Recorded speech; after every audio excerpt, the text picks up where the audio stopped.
आज हम लोग पॉलिटी के छठी क्लास लेके हाजिर हुए हैं। कल हम लोगों ने यह देखा कि भारत के संवैधानिक विकास कैसे हुआ है और कैसे कैसे अधिनियम पारित हुए हैं। तो कल का जो क्लास था उसको एक बार हम 5 मिनट में थोड़ा सा रिवीजन कर लेते हैं और उसके बाद हम लोग फिर से आज की जो बातें हैं उसको करेंगे। तो कल हमने क्या बताया था कि भारत के संवैधानिक इतिहास जो है 2 चरणों में संपन्न हुआ है। पहला हुआ ईस्ट इंडिया कंपनी के अधीन 1773 से 1853 तक। उसके बाद 1858 से 1947 तक ब्रिटिश संसद के अधीन। इसी क्रम में मैंने कल बहुत अच्छे से पृष्ठभूमि बताकर मैंने बताया था कि कैसे संवैधानिक निर्माण की आवश्यकता हुई। तो 1773 का अधिनियम बताए थे। तो 1773 के अधिनियम में मैंने पहली बातें बताई थी कि जो 1765 में द्वैध शासन को स्थापित किया था उसके माध्यम से ईस्ट इंडिया कंपनी के जो व्यापारी और अधिकारी थे वो करप्शन में इतना संलिप्त हो गए थे कि ईस्ट इंडिया कंपनी की ओर ध्यान न देकर पर्सनल फायदा पे ध्यान देने लगे। अब इससे नुकसान यह हुआ कि ईस्ट इंडिया कंपनी नुकसान में चली गई और व्यक्तिगत इनका पैकेट भरता गया।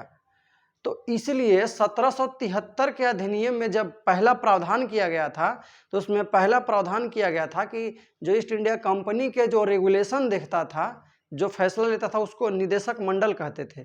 तो निदेशक मंडल को 1773 में यह स्पष्ट रूप से कह दिया गया कि आप कोई भी सैनिक कार्रवाई या प्रशासनिक कार्रवाई या किसी से युद्ध या किसी से समझौता, अगर जो भी आप काम करते हैं, सीधा सा मतलब है कि ईस्ट इंडिया कंपनी कोई भी कार्य करेगी तो इसकी सूचना उसको ब्रिटिश सम्राट को देना है। दूसरा इसमें एक और अधिनियम में पॉइंट था कि जो पहले 500 पाउंड के जो मतलब भागीदार व्यक्ति होते थे उनको निदेशक मंडल में सदस्य बना दिया जाता था और वो वोटिंग कर सकते थे। लेकिन ईस्ट इंडिया कंपनी में जो 1773 के रेगुलेटिंग एक्ट पारित हुआ उसमें यह प्रावधान किया गया कि अब 500 के बदले 1000 पाउंड जिसके पास होगा वही व्यक्ति निदेशक मंडल का सदस्य होगा और क्या होगा, वही वोटिंग कर सकता है। तीसरी बात थी कि निदेशक मंडल के सदस्यों का कार्यकाल 1 साल से बढ़ाकर 4 साल कर दिया गया। 4 साल कर दिया गया और इन 1/4 सदस्य हर साल क्या होते थे, रिटायर होते थे और इनके जगह पर नए सदस्य शामिल होते थे। फिर चौथा पॉइंट मैंने बताया था कि 1773 में जो अधिनियम था उसी अधिनियम के अंतर्गत 1774 में क्या कर दिया गया कि बंगाल में सुप्रीम कोर्ट की स्थापना हो गई।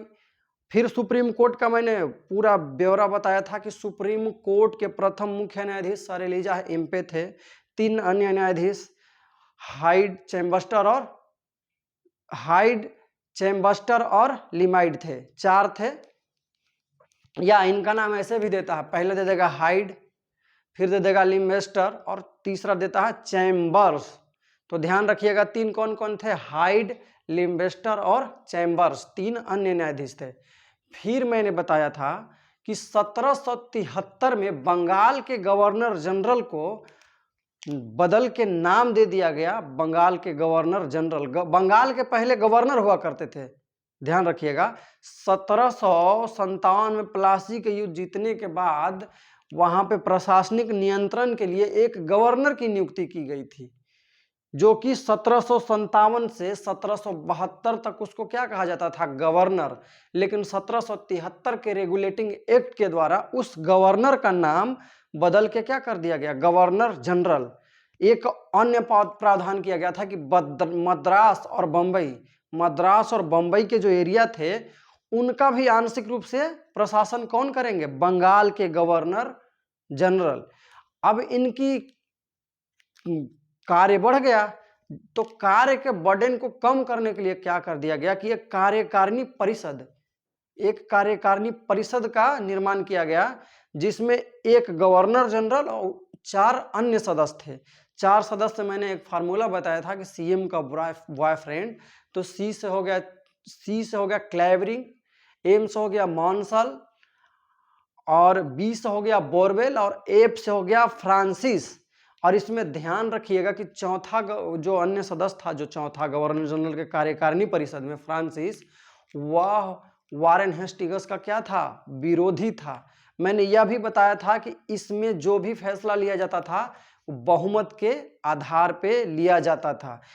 अब इसमें एक पॉइंट और ऐड करिएगा कि 1765 में जो वैध शासन स्थापित हुआ था, उसको 1773 में जब रेगुलेटिंग एक्ट पारित किया गया तो वारेन हेस्टिंग्स ने उसको क्या कर दिया, समाप्त कर दिया।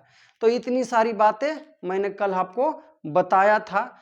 तो आज के पॉइंट के बारे में हम लोग आते हैं। कल हमने 1781 तक देख लिया है। 1781 में भी 2-3 बातें थी। पहला बात ये थी कि जो राजस्व के मामले, यानी कि जो 1773 में अधिकार दिया गया कि ब्रिटिश व्यक्ति हो या भारतीय व्यक्ति, दोनों व्यक्तियों के विरुद्ध ये जो सुप्रीम कोर्ट कलकत्ता का है उसमें मुकदमा दायर किया जा सकता है।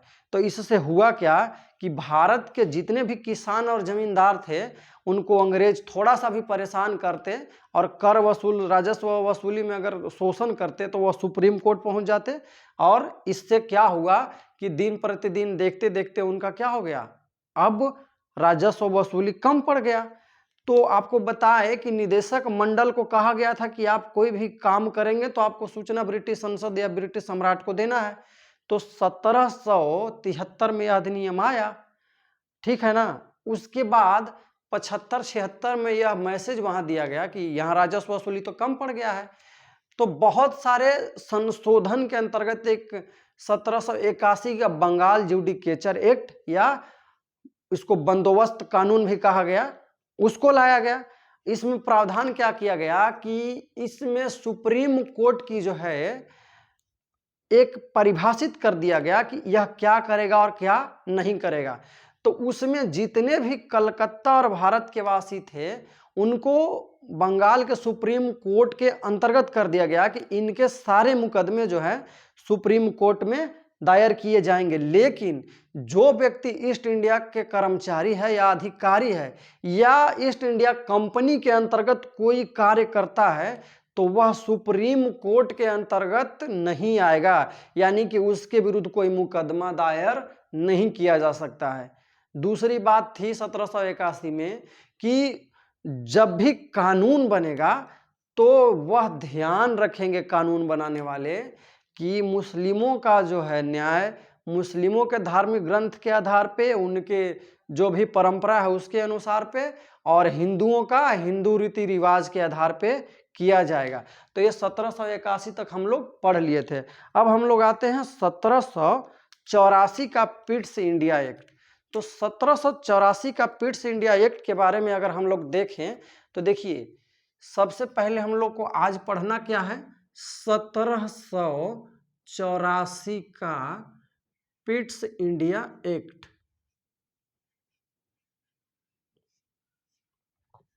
1784 का पिट्स इंडिया एक्ट, ध्यान रखिएगा। पहला अधिनियम आया 1773 में, दूसरा आया 1781 में जिसको बंगाल जुडिकेचर एक्ट कहते थे, और तीसरा आया 1784 में पिट्स इंडिया एक्ट। तो आप ध्यान दीजिएगा तो आपको पता चलेगा कि ईस्ट इंडिया कंपनी आई थी व्यापार करने, लेकिन जैसे जैसे ईस्ट इंडिया कंपनी का व्यापारिक से राजनीतिक की ओर हस्तक्षेप बढ़ता गया तो ब्रिटिश संसद जो है अब वह धीरे धीरे चाह रही है कि ये जो ईस्ट इंडिया कंपनी जो क्षेत्र जीती है इस पे नियंत्रण हमारा हो जाए, ठीक है ना, नियंत्रण हमारा हो जाए और ईस्ट इंडिया कंपनी को हम व्यापार तक ही सीमित रखें। इसी से आप ध्यान दीजिएगा कि बार बार है ना एक नियम पारित करेंगे और ईस्ट इंडिया कंपनी की शक्ति को संकुचित करेंगे, कम करेंगे और अपनी शक्ति बढ़ाएंगे, और अंततः 1858 में आप देखेंगे कि 1857 में क्रांति होगी और उसके बाद कह देगा कि आप जो है भारतीयों को परेशान कर रहे हैं, आपसे संतुष्ट नहीं है, इसलिए आपको जो है पूरी तरीके से यहाँ से हटाया जाता है और अब भारत का प्रशासन हम संभालेंगे। तो जैसे जैसे समय आएगा हम आगे बढ़ते जाएंगे। लेकिन देखिए 1784 का पिट्स इंडिया एक्ट, तो देखिए 1784 का पिट्स इंडिया एक्ट से पहले एक जो है 1783 में घटना घटी थी, वो था फॉक्स अधिनियम। वो क्या था? फॉक्स अधिनियम। और फॉक्स अधिनियम क्या था, तो इसके बारे में हम लोग थोड़ा देखते हैं। तो देखिए 1784 का पिट्स इंडिया एक्ट से पहले क्या हुआ था कि एक अधिनियम पारित किया गया था। कौन? फॉक्स अधिनियम। यह फॉक्स अधिनियम क्या था? देखिए 1783 ईस्वी में ब्रिटेन में एक व्यक्ति फॉक्स थे और एक थे लॉर्ड नॉर्थ। ये दोनों का मिला जुला गठबंधन का सरकार चल रहा था। तो 1773 और 1781 में जो भी कानून आए थे उसमें संशोधन करने के लिए फॉक्स बिल पारित किया गया था। यानी कि फॉक्स बिल, अधिनियम नहीं कहिए क्योंकि यह पारित नहीं हुआ था, तो ये फॉक्स बिल था। क्या था ये? Fox bill. तो फॉक्स बिल में क्या क्या प्रावधान थे, तो ध्यान दीजिएगा। फॉक्स बिल में कहा गया था कि हम जो ईस्ट इंडिया कंपनी है उसके राजनीतिक और सैन्य शक्ति, राजनीतिक और सैन्य शक्ति,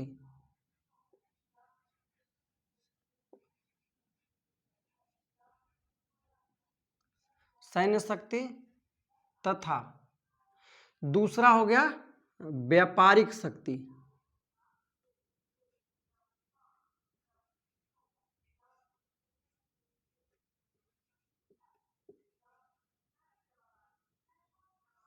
बांट देंगे। तो यानी कि 1783 के फॉक्स बिल में क्या प्रावधान था कि राजनीतिक शक्ति और सैन्य शक्ति, जो ईस्ट इंडिया कंपनी जो अभी तक राजनीतिक, आर्थिक, सामाजिक सारे शक्तियों को क्या कर चुका था, अपने में समाहित कर चुका था, तो उसको दो भागों में बांटने की कोशिश की गई थी। कब? फॉक्स बिल 1783 में। इसमें क्या थे? दो व्यक्ति थे, एक थे फॉक्स और एक थे लॉर्ड नॉर्थ।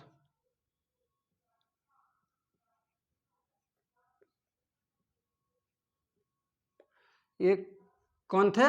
Lord north. ये दोनों के गठबंधन से क्या हो रहा था? इंग्लैंड में सरकार चल रहा था और उस समय दोनों का मिला जुला सरकार चल रहा था।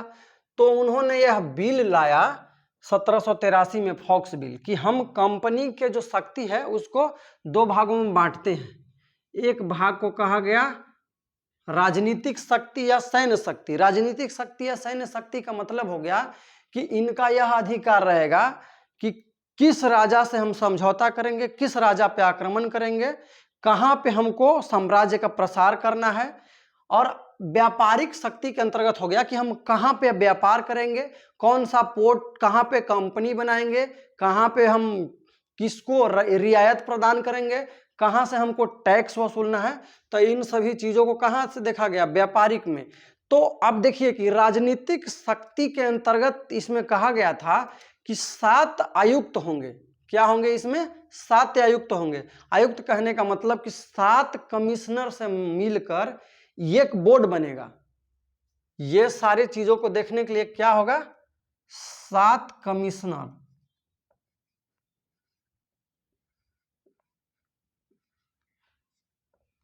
सात कमिश्नर मिलकर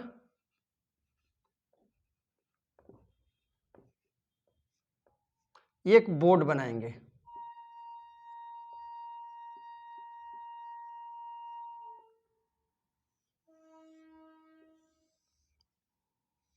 सात कमिश्नर मिलकर क्या करेंगे? एक बोर्ड बनाएंगे और इनका काम क्या हो जाएगा?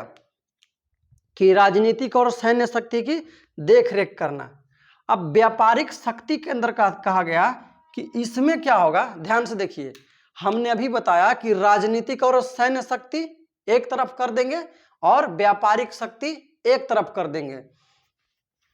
तो इसमें क्या कहा गया कि इसमें 9 निदेशक,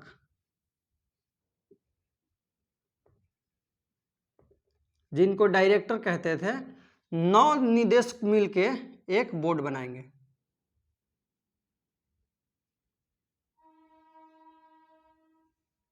नौ निदेशक मिलकर एक बोर्ड बनाएंगे और यह जो है व्यापारिक शक्ति की देखरेख करेंगे। लेकिन यह जो बिल है, ब्रिटेन के जो पार्लियामेंट है, जो संसद है, उस ब्रिटेन के संसद को पार्लियामेंट कहते हैं। तो ब्रिटेन के पार्लियामेंट में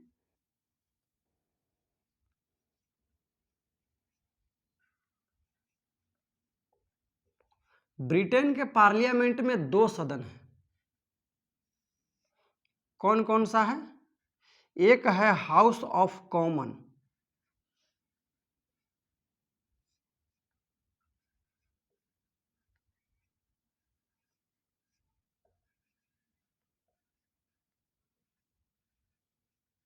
एक है हाउस ऑफ कॉमन और एक है house of Lords.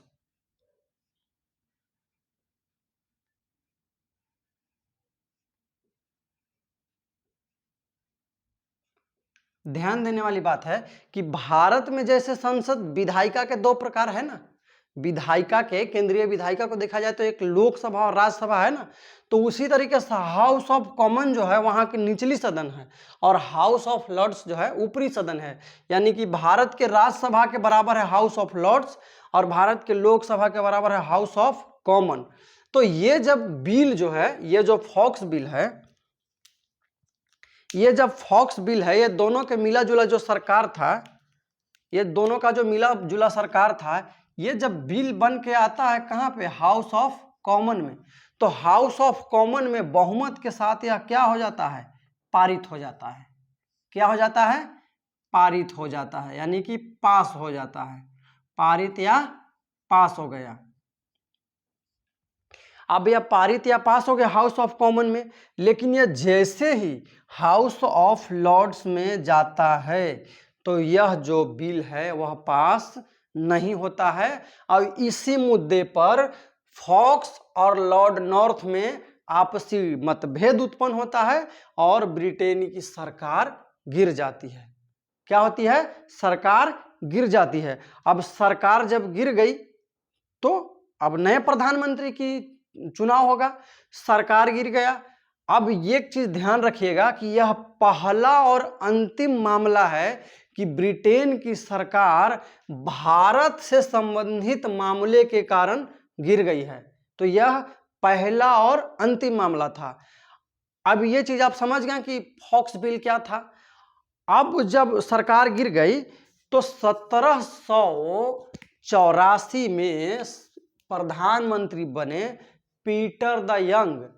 Peter the young, Peter the young या पीटर द यंगर भी कहा जाता था उनको। तो पीटर द यंग या पीटर द यंगर जब प्रधानमंत्री बने तो उन्होंने इस बिल को संशोधित करके एक नया बिल लाया और वह बिल जो है ब्रिटिश संसद में पारित हो गया, जिसको कहा गया पिट्स इंडिया एक्ट। क्योंकि उनका नाम पिट्स द यंगर था, इसलिए उस अधिनियम का नाम क्या रख दिया गया? Pitt's India act. अब हम लोग देखते हैं कि पिट्स इंडिया एक्ट में क्या क्या प्रावधान थे, तो हम लोग के पूरे कॉन्सेप्ट क्या हो जाएंगे? सारे के सारे क्लियर हो जाएंगे। तो अब हम इसको मिटाते हैं। उम्मीद कर रहे हैं कि आप लोग इसको रोककर और नोट कर लेंगे, और वैसे मैं पीडीएफ टेलीग्राम में डाल दूंगा।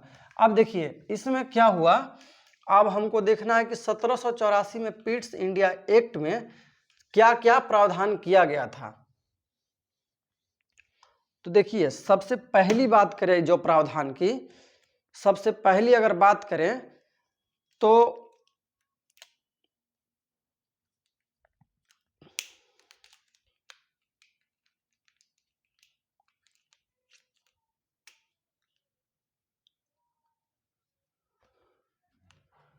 देखिए, तो इसमें जो मुख्य प्रावधान थे उसको हम लोग देखते हैं। तो देखिए, इसमें पहला प्रावधान क्या था कि इसमें था कि 6 कमिश्नर मिलकर, क्या 6 कमिश्नर मिलकर, 6 कमिश्नर मिलकर एक क्या करेंगे, board of control, board of control, यानी कि 6 कमिश्नर मिलकर एक बोर्ड का निर्माण करेंगे। क्या करेंगे, एक बोर्ड का निर्माण करेंगे।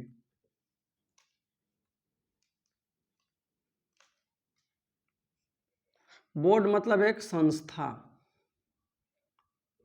एक बोर्ड का निर्माण करेंगे, ठीक है ना। इसी को क्या कहा गया, बोर्ड का निर्माण करेंगे, जिसे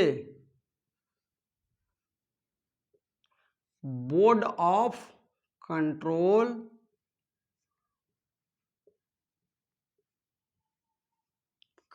कहा गया, बोर्ड ऑफ कंट्रोल कहा गया।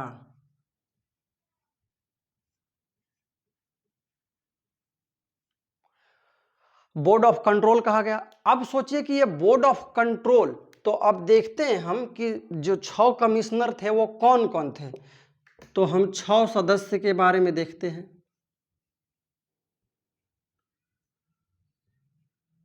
तो 6 सदस्य को देखेंगे तो देखिए, एक जो था ब्रिटेन का अर्थ मंत्री था,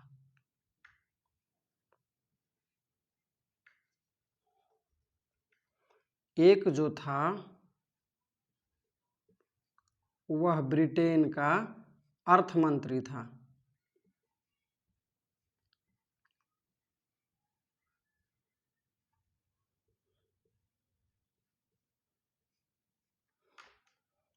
एक सदस्य जो था ब्रिटेन का राज्य सचिव था।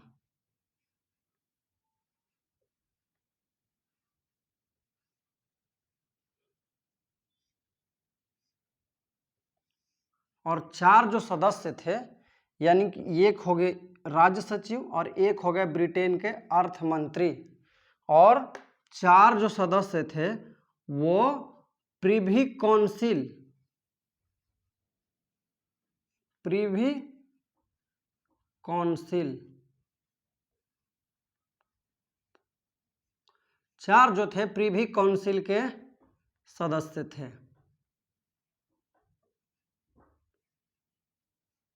अब ध्यान देने वाली बात है कि ये जो 4 जो प्रिवी काउंसिल के सदस्य थे, ये प्रिवी काउंसिल क्या होता है। तो देखिए, अगर आप भारत के शासन पद्धति को जानते होंगे तो भारत में संसदीय प्रणाली अपनाया गया है, और भारत में राष्ट्रपति कोई भी काम करता है तो केंद्रीय मंत्री परिषद की सलाह से करता है। तो ये मंत्री परिषद क्या काम करता है, राष्ट्रपति के लिए सलाह देता है। तो उसी तरीके से ब्रिटेन में वहां के सम्राट जो होते थे उनको सलाह देने के लिए, यानी कि सलाहकारी एक संस्था होती थी जिसे क्या कहा जाता था, प्रिवी काउंसिल। और प्रिवी काउंसिल में वहां के जितने भी बुजुर्ग और जिनको गहराइयों से ज्ञान होता था किसी विषय पे, वो स्पेशलिस्ट होते थे किसी भी विषय के, किसी भी मुद्दे के, तो उसके वही वो सदस्य बनाए जाते थे। तो प्रिवी काउंसिल कौन था, ब्रिटेन के सम्राट को सलाह देने के लिए एक सलाहकारी संस्था थी जिसे क्या कहा जाता था, प्रिवी काउंसिल। राज्य सचिव से आप कंफ्यूजन क्रिएट नहीं करिएगा, क्योंकि भारत सचिव का निर्माण 1858 के अधिनियम में होगा। अभी ये राज्य सचिव ब्रिटेन का है ना, और एक हो गया ब्रिटेन का अर्थ मंत्री। तो ये 6 सदस्य हैं, ये 6 सदस्य मिलकर क्या करेंगे, बोर्ड ऑफ कंट्रोल का निर्माण करेंगे। अब ये बोर्ड ऑफ कंट्रोल है तो ये बोर्ड ऑफ कंट्रोल का काम क्या था। तो देखिए, अगर बोर्ड ऑफ कंट्रोल का कार्य देखेंगे कि बोर्ड ऑफ कंट्रोल का कार्य, तो देखिए बोर्ड ऑफ कंट्रोल का अगर हम कार्य देखेंगे तो बोर्ड ऑफ कंट्रोल का कार्य था कि ईस्ट इंडिया कंपनी के राजनीतिक मामले में जितने भी फैसले होंगे वह कौन करेगा, राजनीतिक मामले से संबंधित फैसला।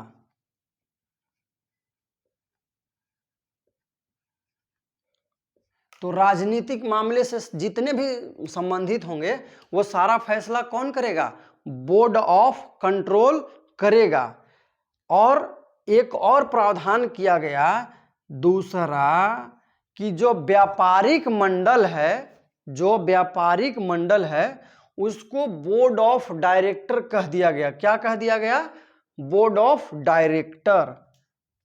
तो एक हो गया बोर्ड ऑफ डायरेक्टर।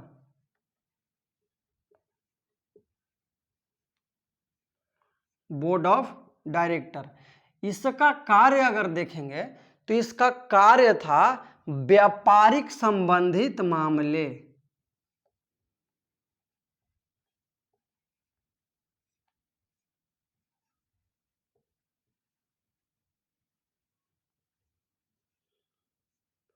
इसका काम क्या था? व्यापारिक संबंधित जितने भी मामले थे उसको कौन देखता था? Board of director. तो अब ध्यान दीजिए, तो जो फॉक्स अधिनियम हम बताए थे उसमें भी तो यही प्रावधान था ना, लेकिन उसमें कुछ उल्टा सीधा घुमाकर और पिट्स इंडिया एक्ट बनाया गया। तो अब देख रहे हैं कि एक कार्य कौन क्या करेगा? राजनीतिक मामला देखेगा, और एक कौन सा देखेगा? व्यापारिक मामला देखेगा। तो व्यापारिक मामला जो देखेगा उसको क्या कहा गया?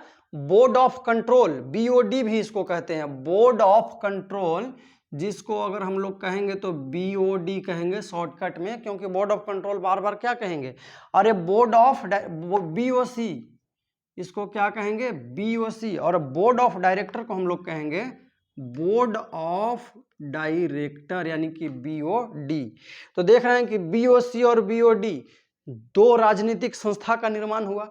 तो आप जब देख रहे हैं कि 1765 में भी तो यही हुआ था ना, कि जब द्वैध शासन की स्थापना हुई थी तो राजस्व अंग्रेज वसूलते थे, और उसकी व्यवस्था जो है, अगर कहीं पे नहरों में पानी कम गया तो उसका देखरेख कौन करेगा? नवाब करेगा। किसी को वेतन देना है तो कौन देगा? नवाब देगा। तो सैन्य मामले ये देख रहे थे, आर्थिक मामले ये देख रहे थे, और प्रशासनिक मामला कौन देख रहे थे? नवाब देख रहे थे। तो वहां भी शासन को दो अलग अलग भागों में बांट दिया गया था। तो जब भी कहीं शासन दो स्तरों में बंट जाए उसको कहते हैं द्वैध शासन। तो आप देख सकते हैं कि उसमें था कि बंगाल में द्वैध शासन की स्थापना हुई थी 1765 में, और ये 1700 अधिनियम के द्वारा ईस्ट इंडिया कंपनी के अंदर द्वैध शासन स्थापित कर दिया गया। तो ये हुआ दूसरा प्रमुख बातें। अब हम देखते हैं कि आगे का काम क्या होता था। तो अगर आगे का काम अगर हम लोग देखें तो थोड़ा सा इसको आप देख लीजिए। हम इसको क्या करते हैं? मिटा देते हैं। क्या करते हैं? मिटा देते हैं।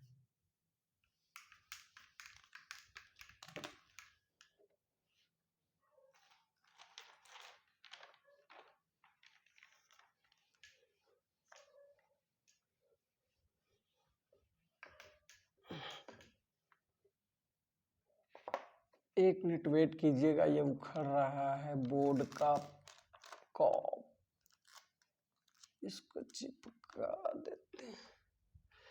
देखिए, तो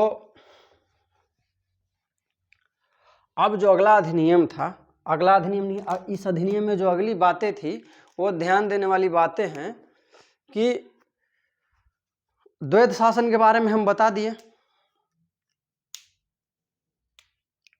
अब इसमें एक बात और कहा गया, ये बात तीसरी बातें हो गई, कि तीसरी बात इसमें कहा गया कि ब्रिटेन का उद्देश्य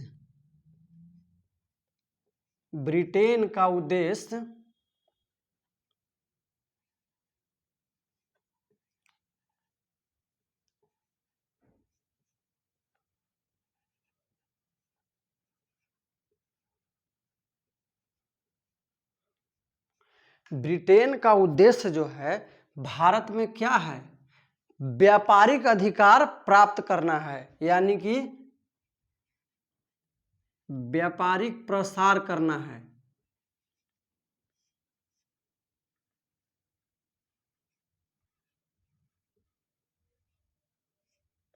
व्यापारिक प्रसार करना है। न कि राजनीतिक।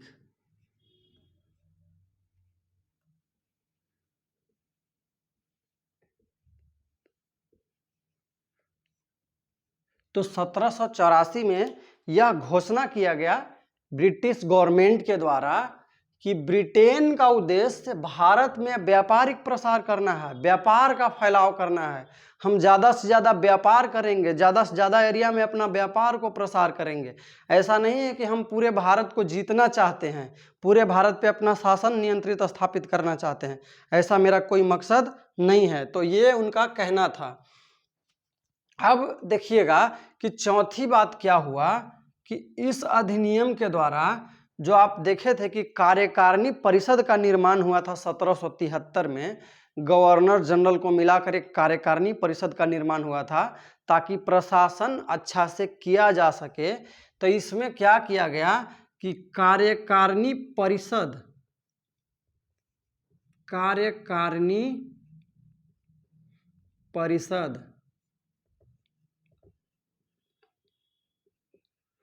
कार्यकारिणी परिषद के जो 4 सदस्य थे, 1+4 जो था ना, एक गवर्नर जनरल और 4 जो है काउंसिल के अन्य सदस्य। तो ये जो 4 थे इनको क्या कर दिया गया, 3 कर दिया गया। तो कार्यकारिणी परिषद के सदस्यों की संख्या घटाकर क्या कर दी गई, 3 कर दी गई। तो अब कुल कितने सदस्य हो गए, एक गवर्नर जनरल और 3 अन्य सदस्य। और 3 जो सदस्य थे उसमें से एक सदस्य को मुख्य सेनापति बना दिया गया। क्या बना दिया गया, मुख्य सेनापति बना दिया गया। आगे की बात अगर हम देखें तो इसी अधिनियम के द्वारा 5वां पॉइंट अगर हम देखें तो 1784 के अधिनियम के द्वारा ही ब्रिटेन के जितने भी क्षेत्रों पे कब्जा था उसको ब्रिटिश अधिकृत भारतीय प्रदेश का नाम दिया गया। सबसे पहली बार, पहले कभी भी ब्रिटिश अधिकृत भारतीय क्षेत्र नहीं कहा गया था। तो 1784 में जितने भी क्षेत्र पे ब्रिटिश कंपनी का अधिकार था उसको ब्रिटिश अधिकृत भारतीय क्षेत्र कहा गया। तो ये 5वीं बात हो गई।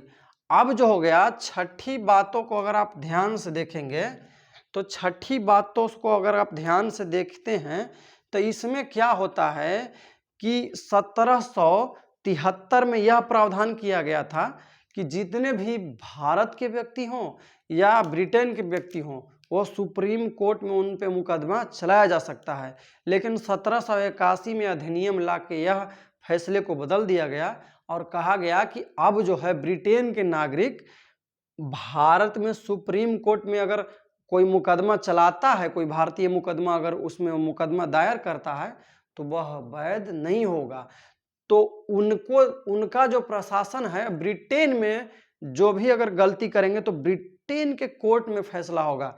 तो इसी अधिनियम में इंग्लैंड में एक कोर्ट की स्थापना हुई, यानी कि इसी अधिनियम के अंतर्गत यह एक घोषणा किया गया कि ब्रिटेन में एक कोर्ट बनाया जाएगा जो भारत में ईस्ट इंडिया कंपनी के व्यापारी हैं या इसके अधिकारी हैं, अगर कोई भी करप्शन में पाए जाते हैं, कोई अनैतिक कार्य करते हैं तो उन पे जो है मुकदमा ब्रिटेन के कोर्ट में दायर किया जाएगा।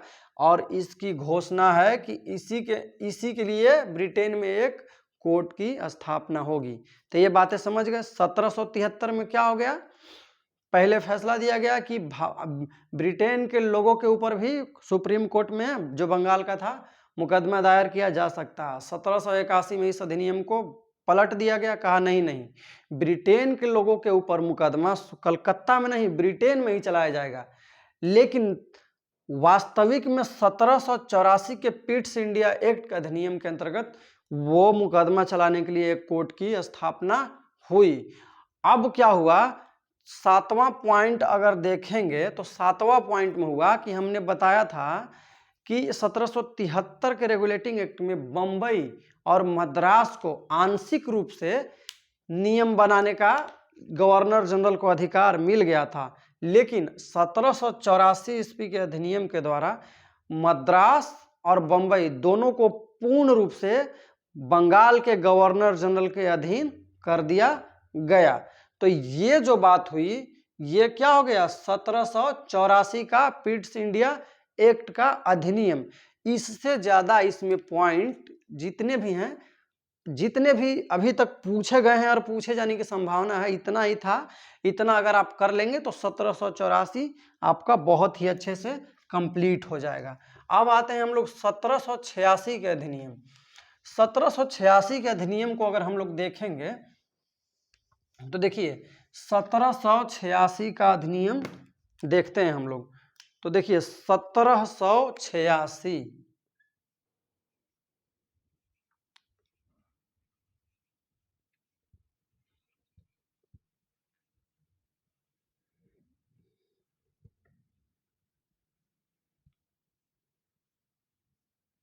देखिए 1786 का जो अधिनियम था वह मात्र एक गवर्नर जनरल था, लॉर्ड कार्नवालिस, उसको खुश करने के लिए इस अधिनियम को बनाया गया था। तो ये इसमें जितने भी प्रावधान थे मुख्यतः उसको खुश करने के लिए बनाया गया था।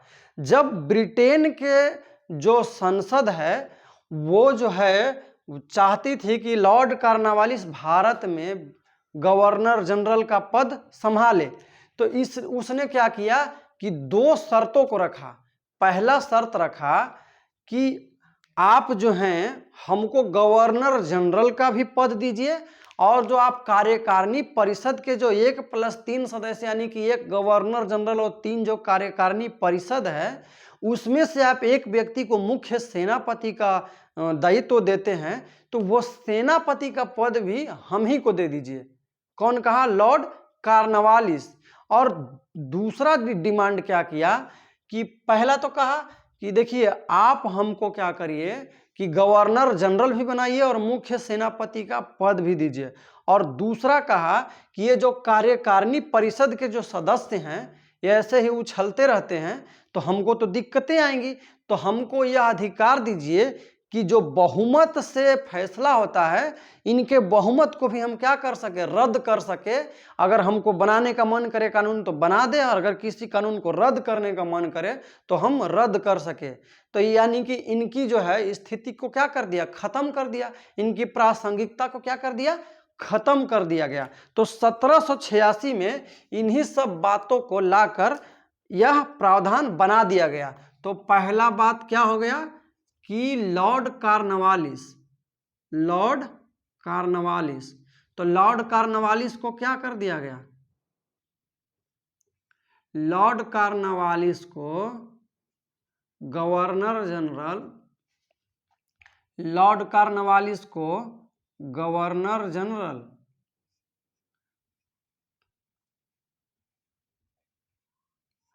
तथा सेनापति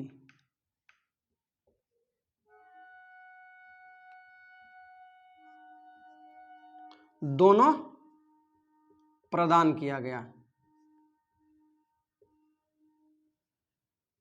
यानी कि उसकी मांगे मान ली गई, जो उसकी शर्तें थी उसको क्या कर दिया गया, मान लिया गया। दूसरा प्रावधान किया गया, अभी बता ही दिए, दूसरा प्रावधान किया गया कि कार्यकारिणी परिषद के, कार्यकारिणी परिषद के फैसले को क्या कर सकता था, पलट सकता था।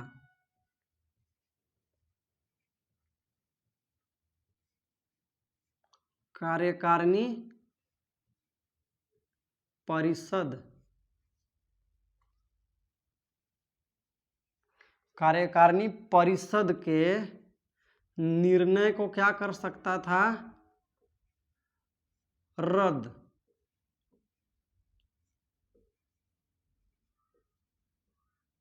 रद्द करने की शक्ति। तो क्या हो गया, ये दो बातें किसमें थी, 1786 के अधिनियम के अंतर्गत। अब हम लोग आते हैं 1793 के अधिनियम, 1793 के अधिनियम में। तो 1793 के अधिनियम को अगर हम लोग देखेंगे तो देखिए 1793 का अधिनियम,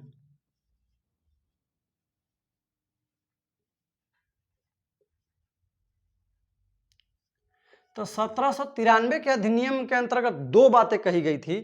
पहला प्रावधान क्या था कि ये जो लॉर्ड कॉर्नवालिस को गवर्नर जनरल तथा सेनापति यानी कि मुख्य सेनापति दोनों का जो पद प्रदान किया गया है वो आने वाले गवर्नर को भी यानी कि आने वाले कौन, गवर्नर, यानी कि भविष्य में जो भी गवर्नर जनरल आएंगे, भविष्य में जो भी गवर्नर जनरल बनकर आएंगे उन्हें